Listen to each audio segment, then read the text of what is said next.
UFC Fight Night Vettori versus Dolidze 2 from the UFC Apex in Las Vegas, Nevada this Saturday night. It's a rematch that you didn't know you wanted, and you probably still don't know you want, but here it is. They've given it to you. In the middleweight division, Vettori Dolidze 2, we're going to talk about their first fight and more later in the video. But before we get into the predictions, folks, make sure to hit that subscribe button down below for some more weekly UFC predictions here on the channel. This week, we're going to have more MMA content here on, obviously, Greedo Plays MMA. I'm going to do a whole video about why the UFC Apex sucks, because, trust me on this, UFC could have gone to Italy for this card. They could have. I don't care if Marvin Vettori is not a superstar. You could have done it, and I'll explain why later in the week when we make that video. I'm thinking about making a UFC 313 video, but I don't know, man. Ankalaev, great. Just push Pereira back against the fence in the 5th round, I don't know.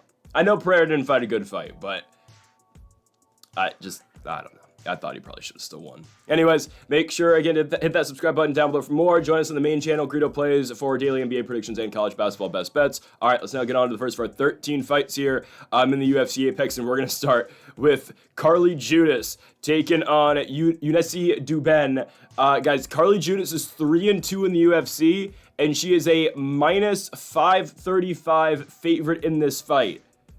No, that's not an error. I thought it was an error. I'm not gonna lie. No, did I think Duben should have been the favorite? No, I was thinking maybe Judice like a minus 200 favorite. She's minus 535. What? Like, okay, yeah, she'll probably win. Okay, I'll get that out the way. Carly Judice is likely winning this fight. 535 is insane. I kind of understand why. Because, okay, so if you don't know who Duben is, she fought on the Contender Series. She was the one who had the overhand knockout. She catches her opponent, Shannon Clark, with an overhand right. She knocks her out a minute and 13 seconds into the fight. She throws hard. I will give Duben that.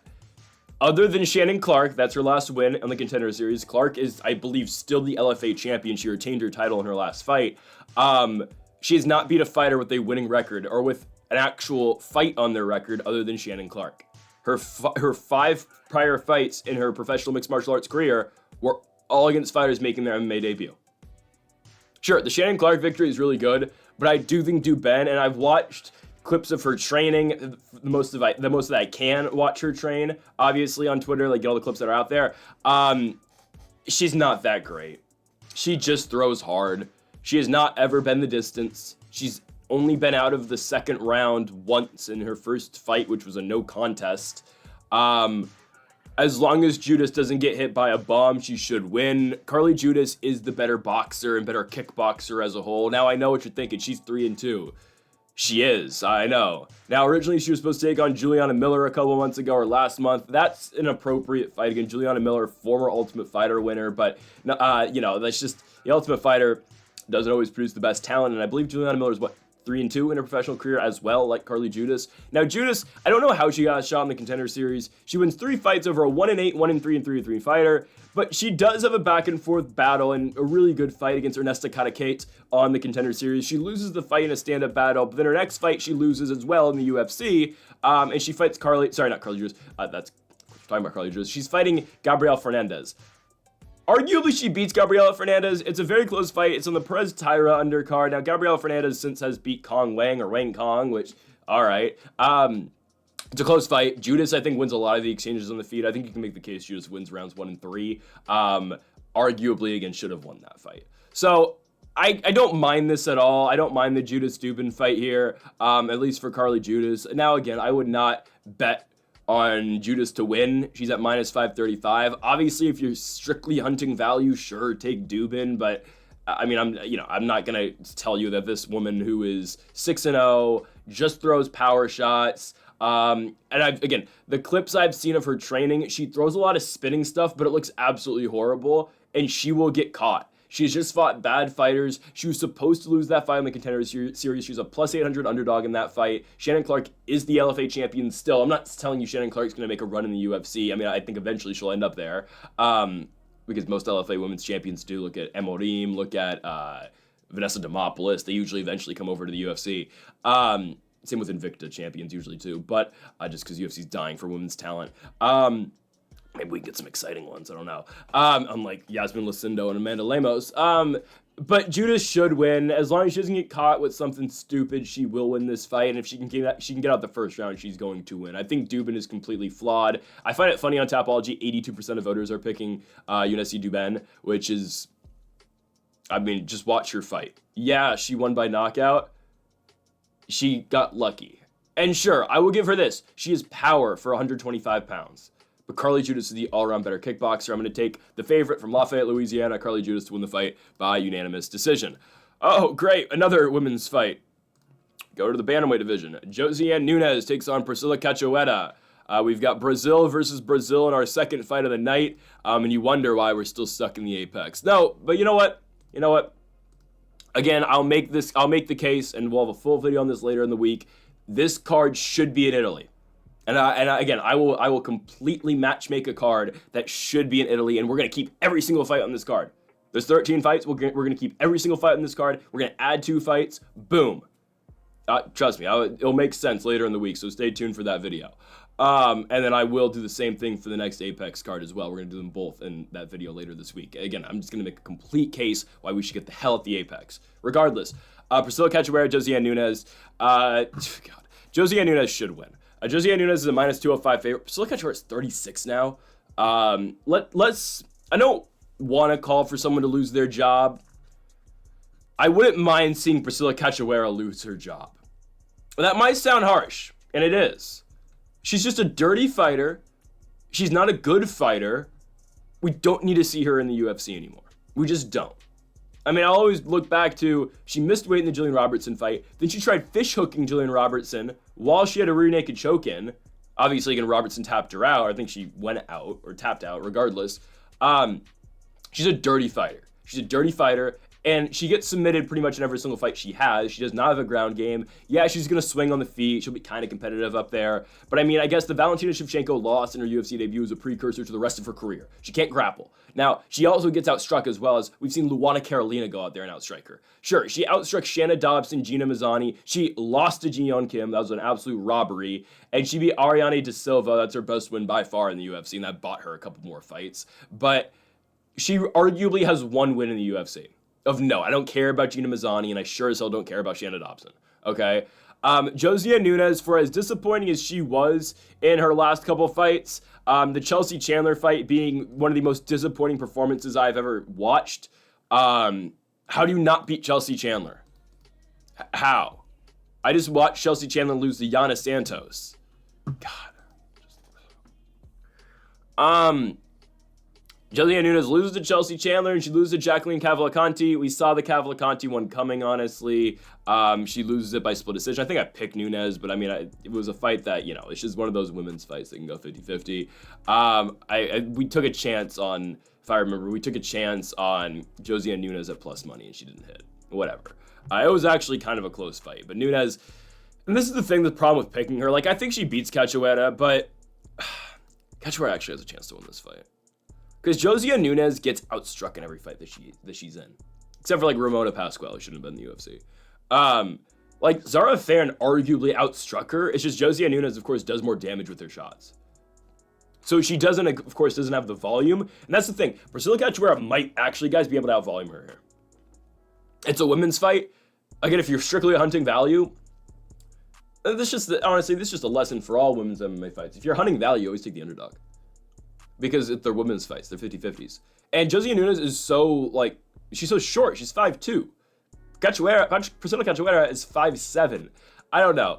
I don't think Nunes takes her down because I don't think Josiane Nunes knows how to shoot a takedown. She's never done it in her UFC career. Cachoeira doesn't know Brazilian Jiu-Jitsu either, and she's from Brazil, and she's training with Valverde and Carneiro at MMA Masters. It's just...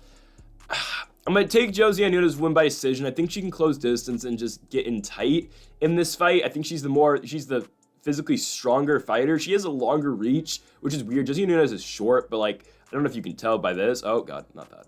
I don't know if you can tell by the picture, but, like, her arms are, like, long as hell. God. It's women's MMA, man. Why are they starting the card with 2 women's MMA fights? And why is this card at 10 o'clock in the morning? See, this card could have been in Italy. It doesn't make sense. Same time. You don't have to move anything with ESPN. God. I don't know why. We could have seen Vettori's homecoming after 2 years. He hasn't fought in 2 years. But he's the king of the Apex now. Move aside, Sean Strickland. It's Marvin Vettori. Jose and Nunes by decision. I think Cachoeira actually has a chance to win, but I think Nunes is going to do more damaging shots, or going to throw more damaging shots, and ultimately that's how Jose and Nunes is going to win this fight. I guess. Let's go to the flyweight division. Andre Lima goes from being talked about everywhere from every Dana White appearance on any interview ever because he got bit, to barely beating Mitch Raposo, but he did, to then fighting on the Apex, beating Felipe dos Santos, I believe, on a main card.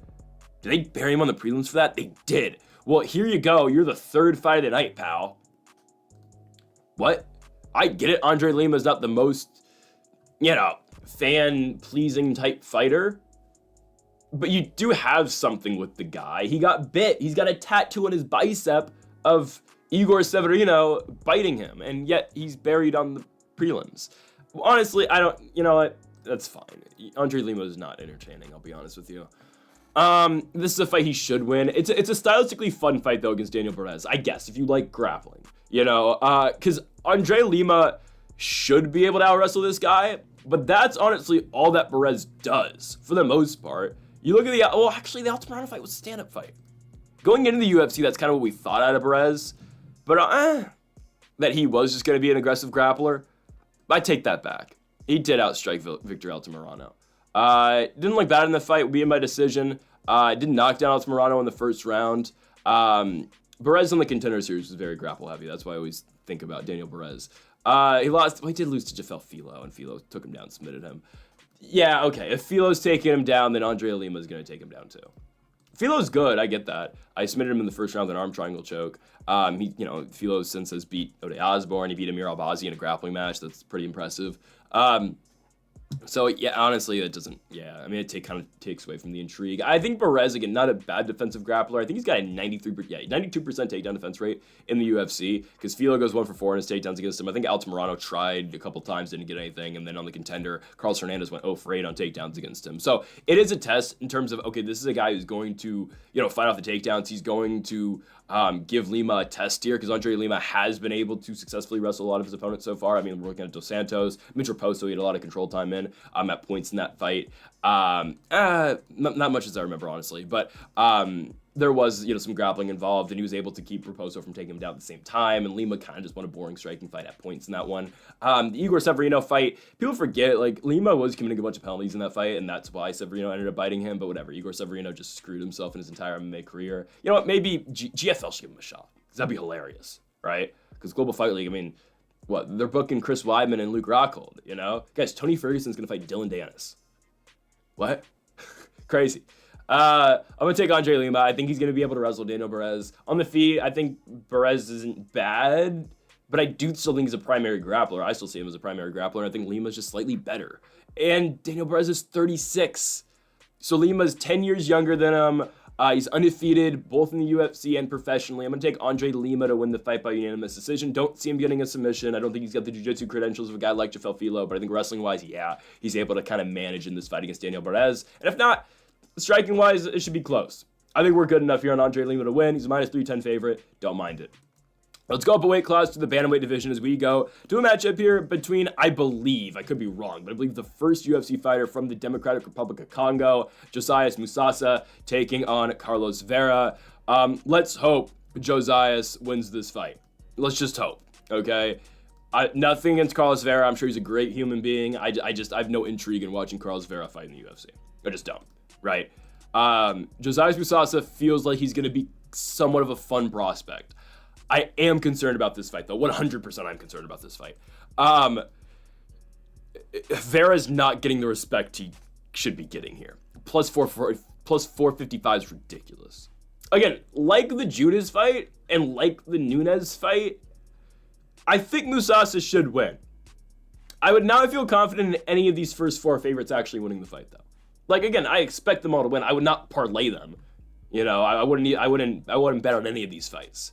I think Musasa should win. Vera does have a pathway to victory. It's by wrestling, obviously. So you look at Musasa's fight on the Contender Series. He beats Otari Tanzalavi. All right. He wins the fight. He outstrikes Otari for the most part. You look round by round. I mean, Musasa probably gets round 1, probably. I don't know. For round 1's close. Round 2's Musasa round 3 again close as well. It's just a very close fight. Musasa, he gets a takedown at one point in the fight in the third, and actually that's probably what shifts the third round to him. But he's the one fighting off the takedowns that entire fight against Atari. Atari goes 4 for 16 on his takedown attempts in that fight. I'm concerned about Musasa getting taken down in this fight, though. That's all. You know, I think he showed decent defensive wrestling in that fight. I mean, hell, again, first round, Atari goes 2 for 8. Second round, he goes 1 for 3, 1 for 5 in the third round. Now, I know, again, we don't score defensive grappling. Like, Magomed Ankalaev can go 0 for 12 in his takedowns, and yet he can still win the fight because now we're judging based on wrestling. Whatever. I thought it was damage-based scoring system, but whatever. Vera, see, the thing with Vera, though, he struggles with takedowns. So I think we're fine here with Musasa. I'd be concerned if Vera pulls guard, because he is one of those guys. He will do that. Now, I don't know how this guy got in the UFC. He won 4 fights in Fury, which has never had the best regional talent, let's just be honest. He beats Cody Freeman. He wins a fight against a 9-4, 5-1, and then Isaiah Gutierrez in his last fight by guillotine choke to get a shot on the Ultimate Fighter. He loses to Brad Katona in his first fight. They sign him anyway. It was a short notice bout, I believe. He's supposed to take on Daniel Marcos on short notice, but Marcos ended up having visa issues, so they brought him in to fight Rinya Nakamura, and Nakamura beat him by unanimous decision. Now, Nakamura turned out to be kind of a fraud because he lost to Munin Gafarov. Great. So, shout out to Carlos Vera. He made us think that Nakamura wasn't that bad. Actually, no. We could tell Nakamura was kind of fraudulent in that fight because he couldn't finish Vera. But at the time, you're like, all right, not a bad test. You know, it's the jiu-jitsu guy. Let's see if he can out-wrestle Vera. And honestly, that's all that happened in Anaheim last year. It was horrible. It was boring. I think I had Nakamura on the under in that fight, under plus finish, and I was very disappointed. You know, I mean, he had him on the ground the entire fight. I was like, all right, throw some damn punches, dude. That's not what Nakamura does, I guess. He had 13 minutes of control. The fight was boring. He got a takedown in every single round, and it was horrible. So I think Musasa should be fine. I don't think Vera has the best offensive wrestling bag, and I think Musasa, hypothetically, on paper, should be able to knock this guy out. I'd sure hope so. I think he stuffs a takedown if he sees it. If it's just a striking fight, I mean, Vera's signing a death wish, or, whatever the hell the saying is. Yeah, give me Musasa. The UFC is going to kind of push him a little bit because he is their first fighter from Congo. I could be mistaken, but I don't remember a fighter from Congo. I really don't. I'm going to take Josias Musasa to win his first fight in the UFC, and I think he gets it done by first round knockout. And also, Carlos Vera is old. He's 37. And he's 5'6" at bantamweight, which, again, guys are that short. But Musasa, this dude's a unit, man. He is strong, and he should be able to knock this guy out. And he should be able to buck off any takedowns that come his way. Give me Josias Musasa to win his first fight in the UFC and beat Carlos Vera by first round knockout. Let's go to the light heavyweight division. We got Dayar. I'm butchering his name. I watched him fight last night, multiple fights. Nurgozhay, I think, taking on Brenison Ribeiro. I'm going to just call him Dayar because I don't want to butcher his name all the time. I watched him fight Emiliano Sordi last night, and then I also watched his Contender Series fight. All right. The Sordi fight, now, again, Emiliano Sordi is more than washed. He fought him in UAE Warriors. He knocked out Emiliano Sordi. Sordi's the one pushing the pace early in the fight, but eventually Dayar does catch him, and then he kind of it's a big scramble. Sordi's kind of running, and Dayar keeps catching him, following him. Eventually, Sordi ends up shooting for a takedown, doesn't get it. Dayar keeps punching, and eventually he puts away Emiliano Sordi in the first round. His Contender Series fight against Bartos, good victory, ends up finding a really nice head kick towards the octagon, or towards the cage, puts him out, and TKOs him on the ground. Dayar is impressive. Now, I did see comments under the YouTube fight against Sordi where I saw dudes in the comment section saying, Dayar, next UFC champion, he's going to be an all-time great. I don't know about that. He fights well. He's got good all-around striking. I don't know if he's top 15 level. I mean, we'll see. But I think he beats Brenison Ribeiro 100%. Again, we'll see if Dayar can make that jump eventually. He's from Kazakhstan. Again, the prospects over there are usually pretty good. But I think he does beat Brenison Ribeiro. Ribeiro's a guy who's 1-2 in the UFC, and this is a guy who struggled with Kyle Machado. I picked him to beat Kyle Machado, and he did by decision. But if you're struggling with Kyle Machado, I know Machado's coming down a weight. He was, homecoming in Edmonton, Alberta, Canada. I don't know if he's actually from Edmonton. I know he's from Canada. By the way, I'm not actually from Canada. I'm just wearing a Canucks shirt.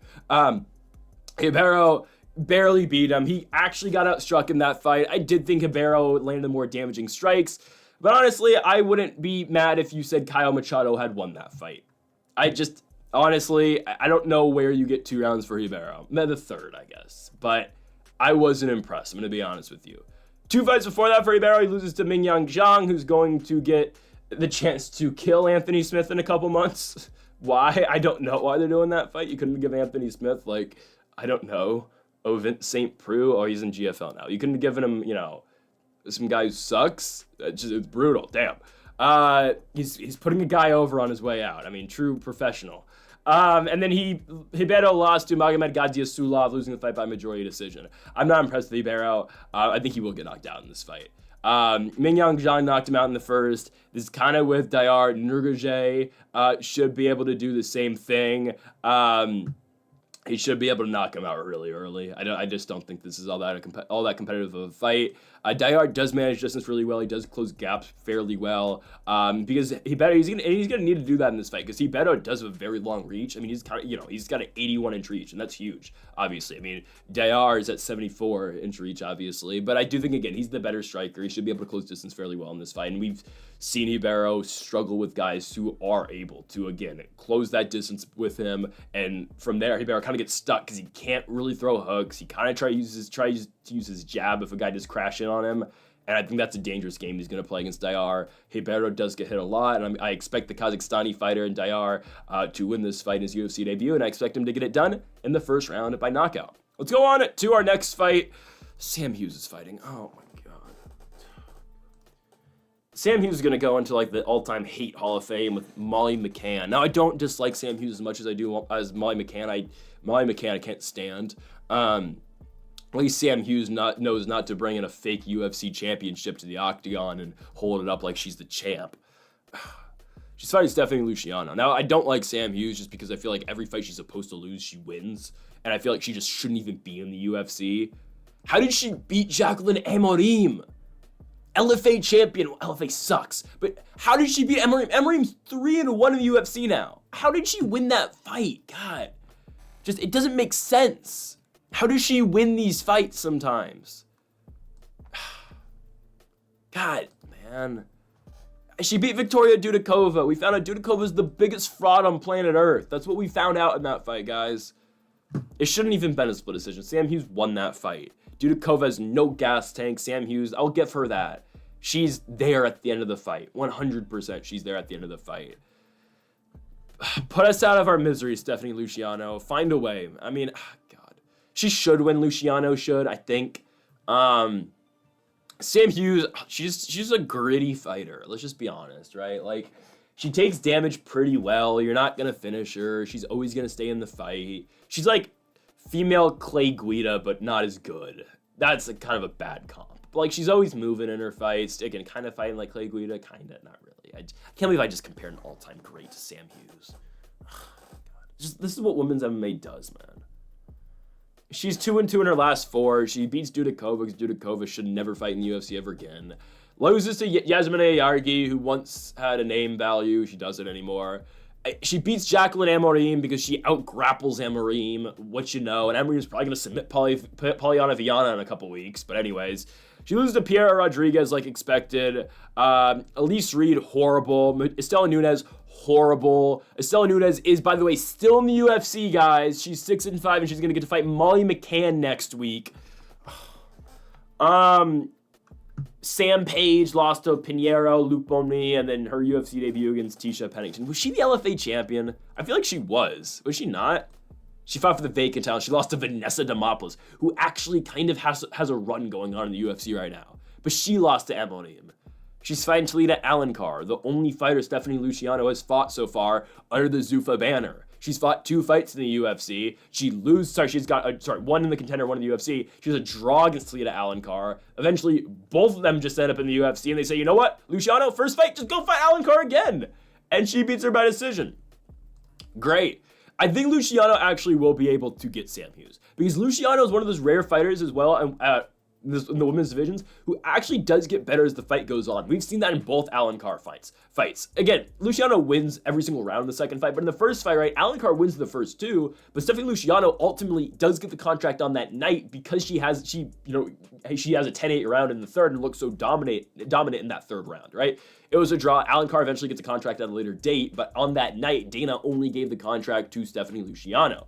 So Luciano will get better as the fight goes on. Sam Hughes, again, one of those gritty fighters who sometimes look for takedowns. I don't think that's going to happen. Luciano does have some pretty solid defensive wrestling and just jiu-jitsu in general. I think we see a stand-up fight. And again, Luciano gets better as the fight goes on. Personally, I just think she's a better version of Sam Hughes. I really think she is. I think Stephanie Luciano wins this fight by decision, and I think it's just a levels fight. She's just better on the feet than Sam Hughes. I think she wins this fight by decision. She wins every single round, and Sam Hughes won't be able to out-cardio her way out of this one because Luciano, again, will get better as the fight goes on as well. She's just a 7 years younger version of Sam Hughes, which I don't know if you want to be, but maybe Stephanie Luciano has, more of a future in the UFC compared to Sam Hughes, who's going to be 9-7 after this fight. 9-7. God. If an NFL team's 9-7, you're thinking, oh, great, missed the playoffs again for the 20th season. It sounds like the Arizona Cardinals. I don't know. I don't know what that reference was. Give me Stephanie Luciano. Why are there 3 women's MMA fights, man? All right, to the heavyweight division. This is low-key kind of exciting. Waldo Cortes-Acosta versus Ryan Spann. I don't know how these guys don't even get on the main card. This is ridiculous. I'm not going to lie, right? I mean, this should be the co-main event. Let's just be honest. We always want to put crappy heavyweight fights in the co-main event. I'm not telling you this is going to be a barn burner, but like low-key, I'm kind of pumped for this. Okay, I'm not like waiting every day this week. Oh my God, Saturday's going to come and be like, oh, I can't wait for Ryan Spann and Waldo Cortes-Acosta because, like the Big Ten tournament's going to be on, the SEC tournament. But like, I'll watch, obviously, it's just, who needs, like Michigan State, UCLA. I'm going to watch Waldo Cortes-Acosta and Ryan Spann, which is like actually true, I will.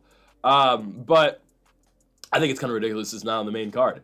Ryan Spann coming off a victory. He beat Ovince St. Preux in the big 2024, and Ovince St. Preux is going to go fight in the GFL. Maybe he'll fight Gustafsson. That's probably going to be his next fight. Ryan Spann's supposed to beat OSP, and then he goes up to heavyweight after. So now he's going to take on Waldo Cortes-Acosta. It's a move that, again, I don't know why more light heavyweight fighters don't do this. I don't know why they don't always go up and try to fight heavyweight, because heavyweight's so bad. The problem is there's so many unathletic, bad, fat heavyweights that, yes, Ryan Spann can have a lot of success in this weight class, like Kennedy Njokuani has had so far. This isn't one of the guys, though, that actually is a fat, unathletic heavyweight. And the UFC is going to bring this up all the time. Daniel Cormier, if he's on commentary, probably won't be. It'll probably be Felder, Bisping, and Brendan Fitzgerald. I'm going to mimic, by the way, I'm not going to do the British accent out of Bisping. I'll try.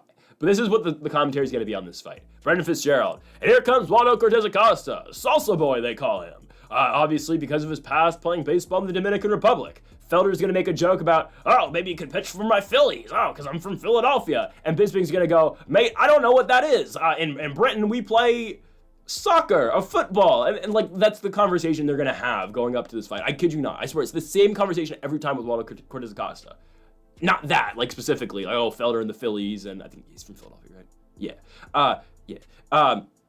And Fitzgerald, but like, they always talk about, oh, look him, he can throw a baseball hard, and that means he has to be a good heavyweight fighter, but he's 5-1 in the UFC. Now, Cortes-Acosta, and I always remember this too, when I forget what fight he had in the Apex, and they brought, like, I don't know if it was like the UNLV baseball team was in attendance, or whoever was playing UNLV, some college team was in attendance, a baseball team, and they're making a big deal, like, oh, go Cortes-Acosta, like, all these baseball dudes are cheering for him because he used to play baseball, which is kind of cool, but it's like, I don't know. But getting to my point, like, this is not an unathletic heavyweight. Cortes-Acosta actually, he doesn't have a future to win the belt, but he has a top 15 future. So it's not a good entry-level fight for Ryan Spann, because Waldo Cortes-Acosta does manage distance pretty well, throws a nice leg kick, and will piece you up.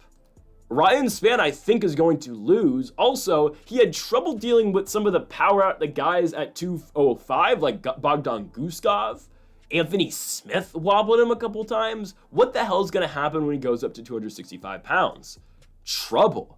Now, do I think he gets knocked out in this fight? No, because Cortes-Acosta doesn't fight that style of fight. He's not trying to put you out with one punch. He did do that in LFA and in the Contender Series, who's really headhunting, but he's got in the UFC and decided, and Cortes-Acosta probably found out, oh, I get double my money if I win. I don't know if this actually happened, but hell, hey, they can't cut you if you're 5-1, and if they do, you can go to the PFL and cash a $1 million check this year, you know? Because Lord knows what they got going on in the heavyweight division this year. I mean, who's the favorite to win their tournament? Goltsov? Great. Henan Ferreira, you know, like, arguably, Cortes-Acosta beats those guys. I'm not joking. Maybe he can fight Francis Ngannou. Or maybe, you know, honestly, PFL's better signed Rosenstruik.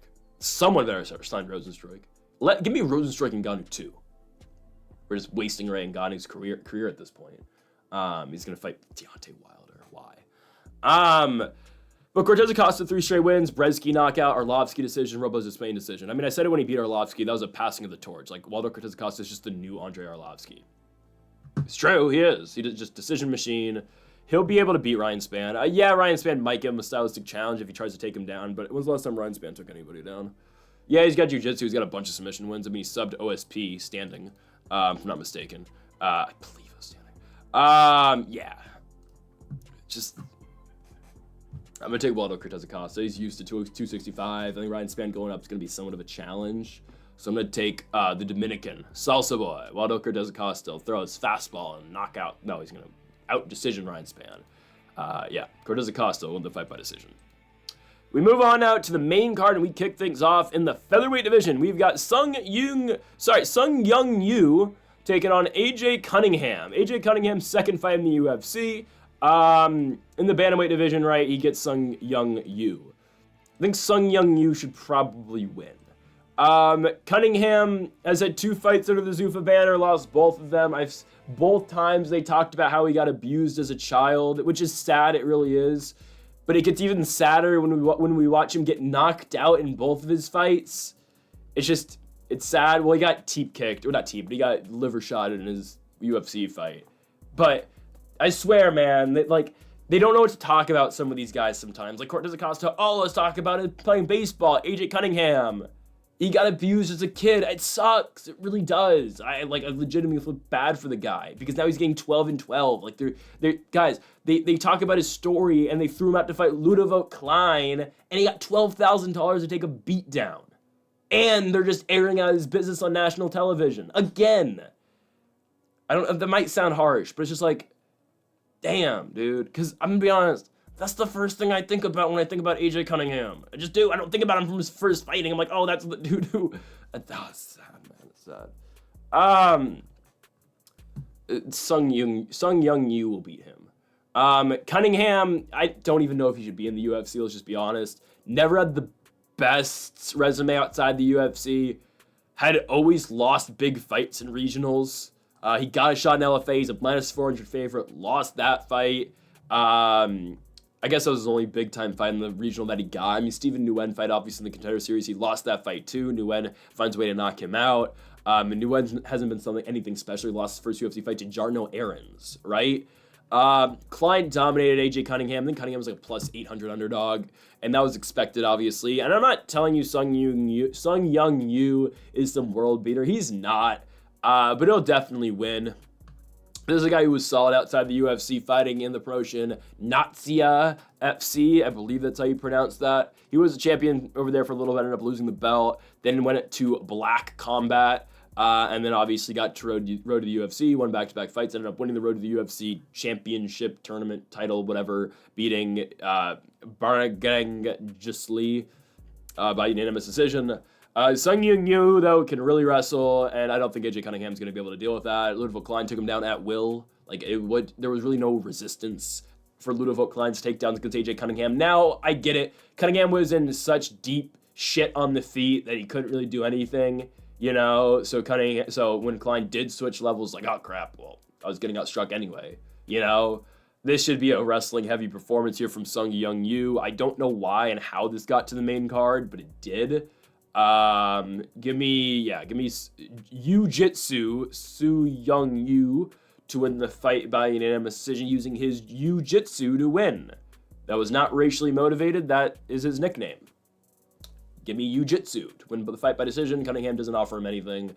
Striking-wise, maybe, but like, It only takes one takedown. And honestly, this is just going to be a wrestle fest, okay? This won't be all that entertaining. Again, I don't know how it made it to the main card, but give me Sung Young Yu to just out-wrestle AJ Cunningham and win by decision. Let's go to the bantamweight division. We get a collection of just old fighters here on back-to-back fights who got another shot in the Ultimate Fighter, obviously. And honestly, we've got some fighters here who might get cut. Now, I'm not suggesting that for this fight, but here comes Damone Blackshear taking on Cody Gibson. Cody Gibson, I just don't think has the talent to hang with Damone Blackshear at this point in time. And now Gibson, surprisingly, is coming off back-to-back victories. This is a guy who beat Brian Boom Kelleher, who has now been cut from the UFC. I think he retired. And then he beat Chad Anheliger in his last fight in Canada because Canadian MMA is just horrible. So Gibson is coming off back-to-back victories. This is a guy, prior to those 2 wins, was 1-5 in the UFC. He had to beat Kelleher to stay in the promotion. He did, and now he's bought himself at least 2 more fights. So I'm not suggesting Cody Gibson gets cut. There's 2 guys coming up, though, who I think are in danger of getting their contract terminated. I'm just saying. Damone Blackshear's a tough fight, though, man. It is. Damone Blackshear's a very skillfully, really good fighter. I think now we have to look in hindsight what Damone Blackshear has done in the UFC, okay? The Montel Jackson fight is brutal. It is. But if we look at his entire run in the promotion, and honestly, I never thought Damone Blackshear was going to have this much success. I knew who Damone Blackshear was. He was a CFFC champion. I knew him well from his title fight in Titan FC against Danny Sabatello. So I knew Damone Blackshear was for a very long time prior to his UFC debut. I didn't think he was going to have this much success, right? His first fight in the UFC, this fight keeps on aging better and better. He arguably beat Youssef Zalal, but it's a majority draw. The first fight in San Diego in 2022 in the summer, it's a draw against Youssef Zalal, which is a great draw now because Youssef Zalal is in the top 15 and just beat Calvin Kattar. That's great. Farid Basharat lost. Loses it by unanimous decision. Basharat's the Basharat brother who's actually still, Farid is the one who's still actually winning. Javid's the one who has been knocked out now. So shout out to Farid Basharat. He's still undefeated. Not a bad loss. Luan Lacerda, TKO victory for Damone Blackshear. A twister win over the 6'1" flyweight Jose Johnson. Mario Bautista lost by unanimous decision. Damone Blackshear won that fight. He took it on 1 week's notice, and he should have won. How Mario Bautista has now snuck out victories against Blackshear and Jose Aldo is absolutely ridiculous. And, Marlon Vera is going to take care of that. He's going to knock out Mario Bautista, right? No. Mario Bautista is going to out-wrestle him, guys, and he's going to out-volume Marlon Vera. Cheeto's not going to win that fight, guys. Cheeto's done, okay? Damone Blackshear then got knocked out by Montel Jackson. That's the one that sucks, right? Montel Jackson's good, though, right? Montel Jackson's a guy who never gets talked about as being an up-and-coming prospect, probably because he's 32 now, and he just doesn't fight all that often. He gets Daniel Marcos, though, coming up in May. That's a big-time fight, because if he can win in Des Moines, Iowa, big time. Now we're looking at top 15 if Montel Jackson can be an undefeated guy in the promotion in Daniel Marcos. I'm kind of pumped for that. And then Damone Blackshear coming off a rear naked choke victory over Cody Stamann, like he's supposed to. Good, right? Blackshear's good on the ground, and I don't think Cody Gibson's going to be able to hang on the ground. I think actually we see a submission here at Damone Blackshear. I'm going to go second round sub in this fight. Cody Gibson, trading out of San Luis Obispo, California, just gets submitted too many times for my liking. Yeah, he can grapple in his own right. I've always said this too. It's going to be a weird analogy. It's the Charles Rosa effect. Charles Rosa was very good in the UFC when he knew he could out-wrestle a guy, and he knew he could out-grapple a guy. But when he couldn't, it was trouble. Because he couldn't dictate pace, he couldn't dictate the pace, couldn't dictate where the fight ended up, and he'd just lose. Cody Gibson's kind of the same thing. Has grappling credentials, can grapple if the other guy doesn't know how to really grapple, or he's better at grappling than them. But when you get a guy who is a good wrestler and is a good grappler like Damone Blackshear, they will beat a guy like Cody Gibson. Right? Gibson will get out wrestled in this fight. He will get out scrambled. He is 37 years old now. Damone Blackshear is the better fighter. He's 7 years younger, and I think eventually he's going to find his way to a submission. Damone Blackshear has gotten multiple submission victories in the UFC. Hell, he pulled off the twister against Jose Johnson. He's coming off a submission win over a decent wrestler in Cody Stamann as well. I really like Damone Blackshear here. It can be Blackshear the Monster, the nickname is, to win this fight over Cody Gibson by unanimous decision. We move on now to the lightweight division, as we have got Alexander the Great, or is he the Ape now? I think he's the Ape. Alexander Hernandez takes on Kurt Holobaugh. Kurt Holobaugh is the fighter I was talking about that could be in danger of getting cut here. He beat Kanyan Kurushneni, though. But he's 2-5 in the UFC. We really keeping this guy around? No, he won the Ultimate Fighter. Actually, no, he can't get cut. I apologize. I forgot the Kanyan fight happened. You did too. Don't lie to yourself. Actually, that fight wasn't bad if I remember. But Alexander Hernandez is going to beat Kurt Holobaugh. This is a typical Alexander Hernandez win. Alexander Hernandez, guys, is 7-7 in the UFC. He doesn't beat anybody impressive. At one point in time, right, this guy was talked about as a top 5 guy, potentially. If he beat Cowboy on the Brooklyn card and the first ever UFC on ESPN card, he would have gotten like a top 5, top 10 opponent. Then he got head kicked by Cowboy and his career's gone down, a massive cliff since. He is chinny, yes. Moicano subbed him. Quarantillo actually TKO'd him, which is odd looking at it now. I don't think Kurt Holobaugh has the skills, though, to beat him. I just don't think he does. I don't think he's able to successfully out-grapple Hernandez the entire fight. Alexander Hernandez has decent defensive wrestling, and I don't think Kurt Holobaugh's at the level of grappling where he can overcome that. I expect Alexander Hernandez to win this fight by unanimous decision, right? Kurt Holobaugh, this is the problem that the UFC kind of put themselves in by doing that Ultimate Fighter season with, again, guys like Kurt Holobaugh, Cody Gibson. Katona was on it too, and Katona's a little bit younger than these guys, but Holobaugh's 38, going on 39. Cody Gibson's 37 in the fight before this, right? Like, they just brought in a lot of older guys. So what does Kurt Holobaugh legitimately have left in the tank at 38 years old? What does he? Yeah, he beat Kanyan Kurushneni. Great. But Alexander Hernandez should be able to handle him, and I'd be surprised if he didn't. The better striker is Alexander Hernandez. Sure, Holobaugh's better jiu-jitsu. I will give Holobaugh that. But I don't think the fight's going to end up there. I think Hernandez is going to stuff all these takedowns. And I think Hernandez is going to be able to outstrike him. Hernandez is coming off a split decision win over Austin Hubbard, who was also on that season, if I'm not mistaken, in the Ultimate Fighter. He wins it. It's not impressive, but I did think Hernandez had won. Before that, he lost a split decision to Damon Jackson. He dropped Damon Jackson in that fight, but then he got out-grappled. And that's what I was kind of thinking this fight could be. But Kurt Holobaugh, I don't think is on the level of Damon Jackson. Right? Bill Algeo beat Alexander Hernandez, but he outstruck him. I don't think Holobaugh's able to do that. Quarantillo outstruck him and kind of, fought well in the grappling realm, but I don't think Holobaugh's able to switch things up like that. Hanato Moicano obviously submitted him, but that's, Money Moicano. He's a top 10 guy. Holobaugh, again, the winner Kanyan Kurushneni. Troy Ogden lost. He just got out-grappled. Austin Hubbard fight for the Ultimate Fighter finale in Boston at UFC 292. He ends up subbing Austin Hubbard, but Hubbard was having some success prior to that. He got the takedown, then Holobaugh just threw up the triangle off his back and subbed him. I didn't think that was going to happen personally. So again, good for Kurt. But I mean, that was his first win in the UFC. He was 1-5, 1-4 in the UFC, right? With that win. He's just old, man. He's 38. I just don't see I don't know what we're doing here with Kurt Holobaugh. Alexander Hernandez should win. I'd be very surprised if he didn't. Again, defensive wrestling's huge. Hernandez still is not the same guy since losing the Cowboy fight. And that was apparent ever since he had the second fight out of the first fight after that, when he fought Trinaldo in San Antonio and looked horrible and got gifted a decision, right? He's not been the same guy. He's doing enough to make a living, obviously. Well, kind of. I mean, what is he getting paid? 50-50 maybe? It is walk number 15 for Alexander Hernandez. But here he is, walk 15, you're still in the UFC Apex. And Kurt Holobaugh, too, you're 38 years old and you're still in the UFC Apex, too. You don't know how many more fights you got, and you're stuck fighting in front of, ESPN executives. What are we doing? Again, trust me. The issues on the UFC Apex video is coming out soon. Trust. Alexander Hernandez will beat Kurt Holobaugh, and he'll win this fight by unanimous decision. Holobaugh is nothing for him. We go to the featherweight division. All right, this is the main guy I had in mind of who's getting cut. Sungwoo Choi is going to get cut after this fight, guys. Probably. Unless they go to Korea. If they go to Korea, then they might keep him around. But I don't think they're going to Korea. When's the last time they went to Korea? Because they couldn't even take the zombie back to Korea, his last fight. They made him go to Singapore. They go to Singapore now instead of Korea. So no. And I guess UFC Japan is supposed to happen at some time this year. But both Taira and Asakura lost their fights, so who cares anymore? Just have them fight each other. No, don't do that. Don't do that. UFC Japan should happen, though, right? It should.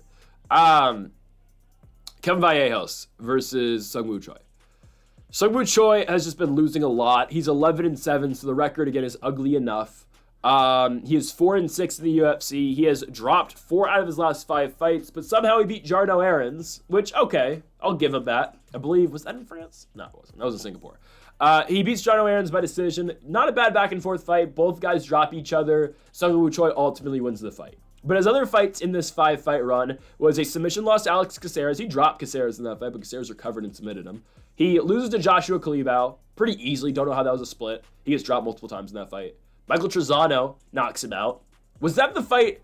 I'm pretty sure that was the double knockdown fight. Was it not? No, that was Sean Woodson. Oh, was it? Ooh. Anyways, I remember that fight being decent. It was on the Pereira Adesanya undercard in November at MSG. Anyways, Trezano knocks out Sung Woo Choi. Jarno Aarons, Sung Woo Choi beats, and then he gets knocked out by Steve Garcia. Sung Woo Choi is the most chinny fighter now, dude. He gets dropped in every fight he's had recently. Trezano, Kulibau, Aarons, Steve Garcia obviously is a power puncher. I think actually has somewhat of a potential and somewhat of a future in this weight class, just because he's got a good chin and he can strike too, obviously. But yeah, Sung Woo Choi's so chinny. He's 32, but man, I mean, the chin's gone. He's 11-7. He's been knocked out 3 times, but you know, even the Aarons fight, he looked really chinny. He still won, but he got dropped. You know, I don't really know what Sung Woo Choi's future is in the UFC. Well, I know what it is. He's going to get cut, and he's going to have to go fight in Road or whatever, or he's going to have to go fight in Ryzen. I know it's Japanese, guys, but, like, I don't know. I don't know where Sung Woo Choi goes after this. Crazy, because Sung Woo Choi's got a victory over Yusuf Zalal. That was part of Zalal's losing streak that eventually sent him out the promotion. And then he beat Julian Erosa before that. Before that, beat Salman Mokhtarian by unanimous decision. I mean, he's got wins, you know, 3-fight winning streak, but then dropped 3 in a row. For Kevin Vallejos, 1-0 guy in the UFC, coming off of losing in the Contender Series, but to Gene Silva. He was a -220 favorite to beat Silva, ended up losing it by decision. Ends up going back to Samurai Fight House, which is a regional promotion, I'm pretty sure, in Argentina, winning back-to-back fights. Gets back on the Contender Series, beats Cam Teague by knockout, and now here he is in the UFC. Vallejos is only 23 years old, too. He's 23 years old, and he's 14-1. He's got 15 fights at 23 years of age. Impressive. This is a good boxer. He throws a lot of straight shots. He's gonna knock out Sung Woo Choi. I mean, I'll just put it lightly. I mean, this is not gonna be competitive. The UFC knows what they're doing. They put this on the main card. This is the feature bout. They want Sung Woo Choi out, and they see someone of a future with Vallejos. So they put him on the main card. You know, you can watch this fight live in person for $1,500 at the UFC Apex. I'll be in Vegas this weekend. I'm not going to watch this fight, obviously. But Vallejos should win. You know, I don't think it's a competitive fight at all. Sung Woo Choi has nothing for him. He just doesn't.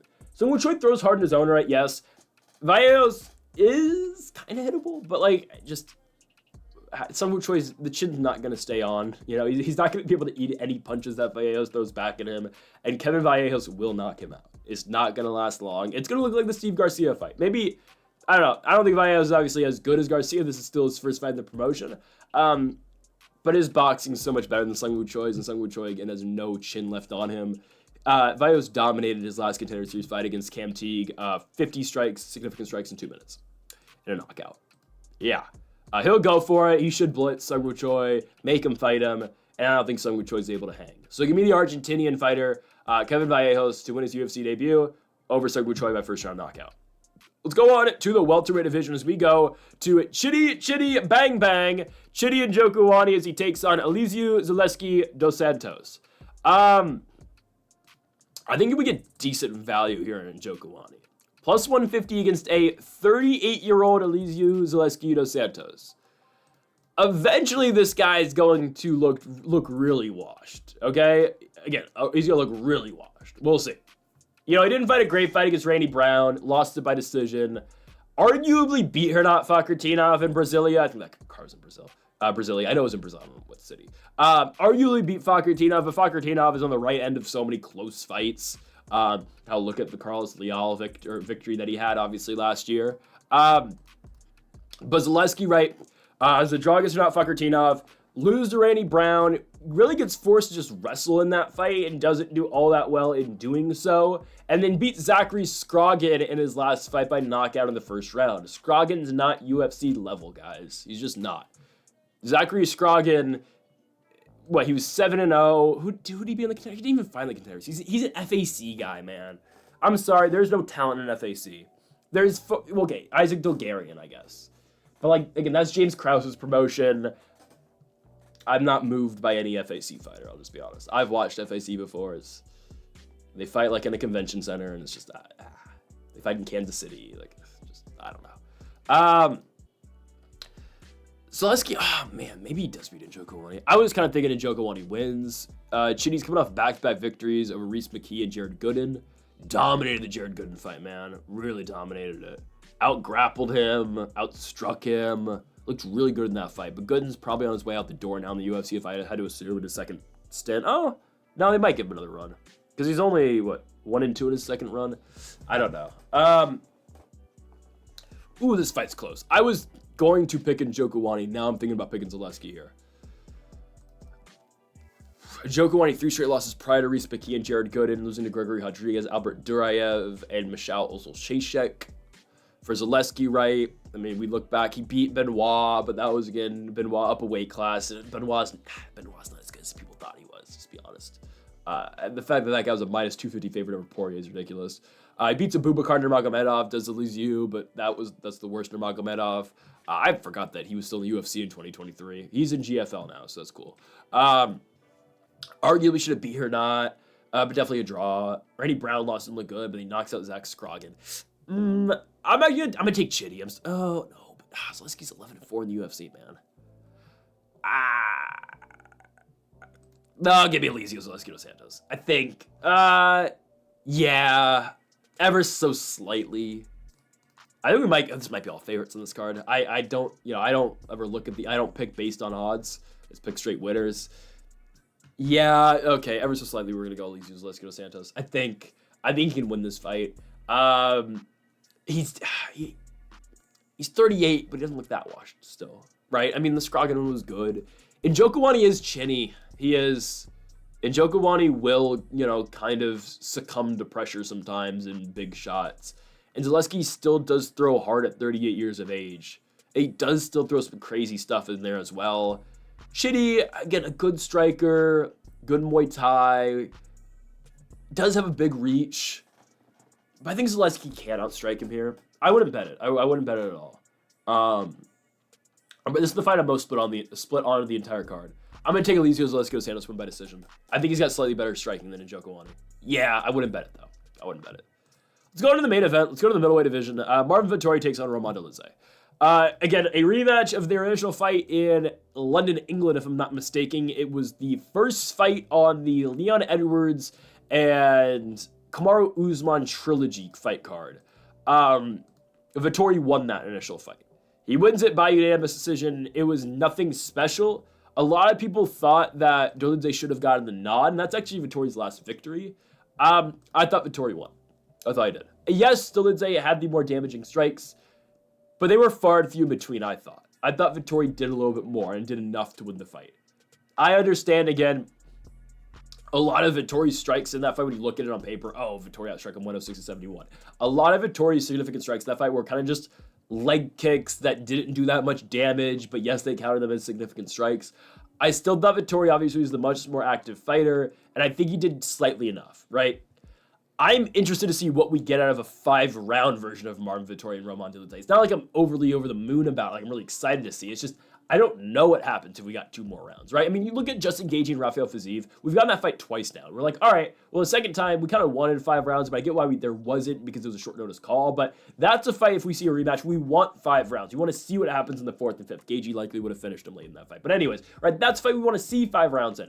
This is not one of the fights I asked for 5 rounds of. I don't think anybody was sitting here thinking, God, what if we get Marvin Vettori and Roman Dolidze for a second time? So guys, you know what the fix is for this to make this card actually meanwhile? You throw it in Italy, in Rome. I guess that's the only city in Italy I kind of know. But like, no, Venice. Venice is the city, right? I think. But you throw it in Italy, because then there's actual intrigue about this, guys. You get Vettori over in Italy, and trust me, again, I'm going to have a full video about this, how they should take this card to Italy, and they should have Fight Night cards everywhere around the world.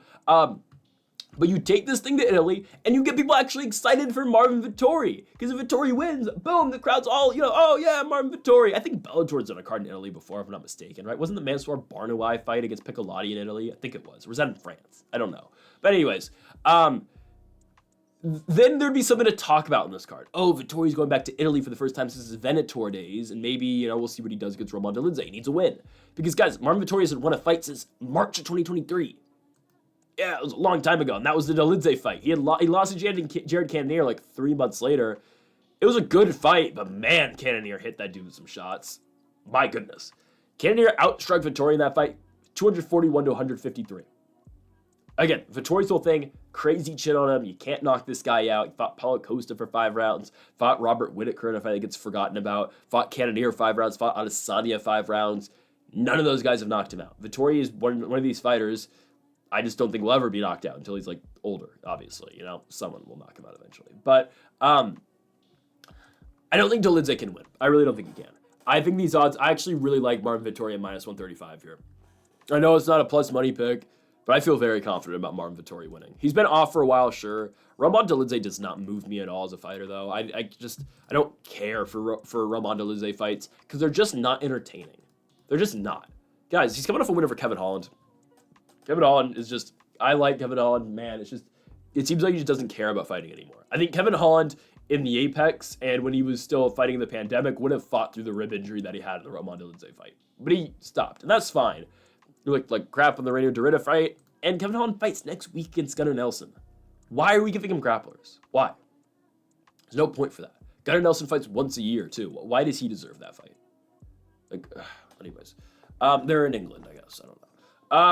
Dolidze beat Anthony Smith in one of the worst UFC main card fights ever on International Fight Week. Great. It was horrible. Those guys were laughing and, touching gloves the entire fight. Woo, oh, Anthony Smith was trying to fight for a title fight at one point. Honestly, if he beat Roman Dolidze, they probably would have given him a title shot over Roundtree. I kid you not, that's what they would have done. Anthony Smith's sitting there and laughing with Dolidze in the fight. And it's not like Dolidze's kicking his ass, but Dolidze was beating him. The last time we saw Dolidze, unfortunately, go 5 rounds, we had to watch him fight Nasruddin Imavov. Dolidze fought one of the worst 5-round performances I've ever seen. It was horrible. Yeah, he out-wrestled Imavov in points. The guy had, 20 significant strikes in that fight. So again, you look back at the first Dolidze-Vettori fight. Yes, Dolidze does the more damaging strikes on the feet. He causes the more damaging connections, obviously, on the feet. Vettori, I think, will be able to out-volume this time around. Out-volume Dolidze this time around. I wouldn't be surprised to see Vettori shoot, but I think we do to see a striking fight that, honestly, guys, probably isn't the most entertaining. Because here, if Vettori does actually put it on Dolidze, how does Dolidze win? He's got to knock Vettori out. Well, you don't knock this guy out. And in a 5-round fight, Dolidze's only chance beating Vettori is in a 3-round fight. Because, yeah, if he wins the first 2, okay, right? Dolidze does not get better as the fight goes on. I'm not going to tell you Vettori is a crazy, great fighter in the 4th and 5th rounds, but I've seen this guy go 5 rounds on at least 5 occasions at this point, I think. He's been in 5 5-round fights. This guy's been in a title fight before. We know he's not going to completely slow down, and we know Dolidze's not a great 5-round fighter. It was a very limited gas tank. So everything points to Marvin Vettori winning. How does Dolidze win? Legitimately, what, he catches him in a submission? You're not going to catch Vettori in a submission. He's not going to outstrike Vettori for 3 rounds. Maybe 2. I could see rounds 1 and 2 going Dolidze. He's not winning 3 through 5, though. 100% no. Vettori will win late in this fight. I don't think we see a finish on either side, because, Vettori's probably not knocking him out either. But again, if Vettori works the body well, too, I think, he could really have Dolidze huffing and puffing as the fight goes on. This is a perfect, not perfect opportunity, but it's a good opportunity for Marvin Vettori coming back off of, out 2 years, come back to a main event and a rematch that you can all very, likely win. We just saw the rematch of Gaethje and Fiziev, which was on that same card that these guys first fought on. I really like Marvin Vettori to win this fight. I think it's great value at minus 135. Vettori wins, and he wins a decision striking against Roman Dolidze. So, folks, thank you for watching our UFC Fight Night Vettori versus Dolidze 2 predictions. If you have not yet, though, make sure to hit that subscribe button down below for more. Make sure to leave a like. If you did enjoy the video, make sure to comment. If you do disagree with any of the picks, we'll be back next week for UFC Fight Night London, and stay tuned later this week on this channel for some more UFC content. Again, stay tuned to that. Folks, thank you for watching. Make sure to leave a like. Make sure to comment. Make sure to subscribe. And I'll see you guys next week for more UFC predictions, and later this week as well for our next video. Folks, thank you for watching, and Mamba forever.